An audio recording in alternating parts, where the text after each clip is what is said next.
Hi అండి, అందరికీ good morning friends. ఈరోజైతే వైజాగ్లో జ్ఞానాపురంలో ఎర్నిమంబ టెంపుల్ అయితే ఉంది. అక్కడికైతే మా చెల్లి వాళ్ళ పాపకి బారసాల ఫంక్షన్ అయితే చేస్తున్నారు. అక్కడికైతే మేము వచ్చాము. ఇక్కడ పాపనైతే వెయ్యల్లో వేస్తున్నారు. అమ్మవారి గుడిలో అయితే వెయ్యల్లో వేస్తున్నారు. ఈ గుడి చాలా స్వచ్ఛమైందండి. మా చెల్లి కడుపుతున్నప్పుడు ఎవరు పుట్టినా ఇక్కడే ఉయ్యాల్లో వేసి తల్లి నీ పేరు పెట్టుకుంటామని అనేసి మొక్కుకున్నారంట. సో అందుకోసమనే ఫస్ట్ అమ్మవారి పేరు పెట్టి ఇక్కడైతే ఉయ్యాల్లో వేయడం అయితే జరిగింది. తర్వాత జాతకం పేరు పెట్టి వేశారు. అమ్మవారికి చూపిన చీర ఈ ఉయ్యాల్లో పరిచి పాపనైతే వేశారు. ఫస్ట్ అయితే ఎర్నిమంబ తల్లి అని పేరు పెట్టారు. ఆ తర్వాత జెసికా రెడ్డి అని జాతకం పేరు అయితే పెట్టారు. ఇక్కడ మా ఫ్యామిలీ మెంబర్స్ అందరూ పాపనైతే దీవిస్తున్నారు, ఆశీర్వదిస్తున్నారు. పాపను అందరూ బ్లెస్ చేస్తున్నారు. మీ బ్లెస్సింగ్స్ కూడా మా అమ్మాయికి కావాలి. సో అందరూ బ్లెస్ చేయండి. ఇక్కడ అమ్మవారు చాలా స్వచ్ఛమైన అమ్మవారు అంట. ఇక్కడ పిల్లలు పుట్టలేని వాళ్ళకి ఎవరైనా సరే ఈ అమ్మవారికి మొక్కుకుంటే కంపల్సరీ పిల్లలు అయితే పుడతారండి ఫ్రెండ్స్. ఎవరికైనా సరే పిల్లలు లేని వాళ్ళు ఉంటే ఈ అమ్మవారికి అయితే మొక్కుకోండి, కంపల్సరీ పిల్లలు పుడతారు.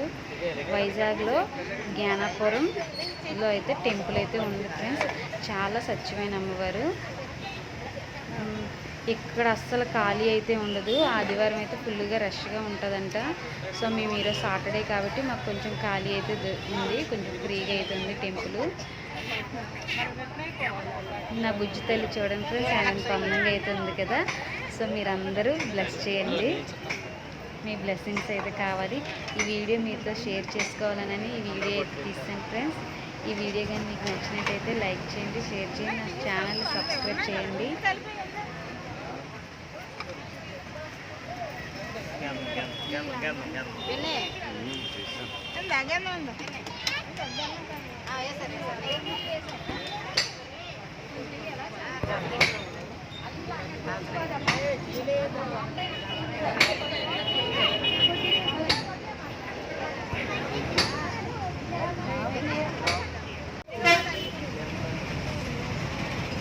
రావంతా నువ్వు కూడా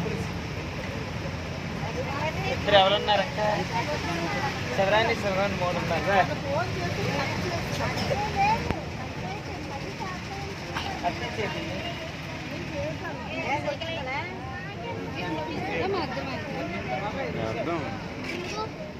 జగదీష్ చేస్తావా?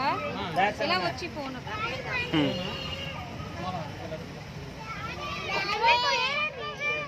నువ్వు వేయకూడదు తల్లి.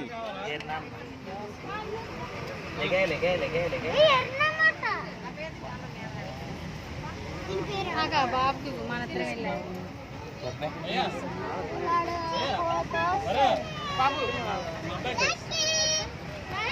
చూస్తారు కదా, ఇక్కడైతే భోజనాలు కూడా పెట్టారు. భోజనాలు చాలా బాగా పెట్టారు ఫంక్షన్లోని. బిర్యానీ, కచంబరి, పన్నీర్ కాబోలి చెన్న, ఆలూ ఫ్రై, గుత్తి వంకాయ కర్రీ, స్వీట్ కూడా పెట్టారు. మా అమ్మాయి అయితే తినేసింది. ఇక్కడంతా మా ఫ్యామిలీ మెంబర్సే. మా చెల్లి వాళ్ళ అత్త వాళ్ళు, మా అమ్మ వాళ్ళ ఫ్యామిలీ అయితే చాలా సరదా అనిపించింది. వీళ్ళందరినీ కలవడం అయితే నాకు చాలా సరదా, హ్యాపీనెస్గా ఉంది. Thank you friends.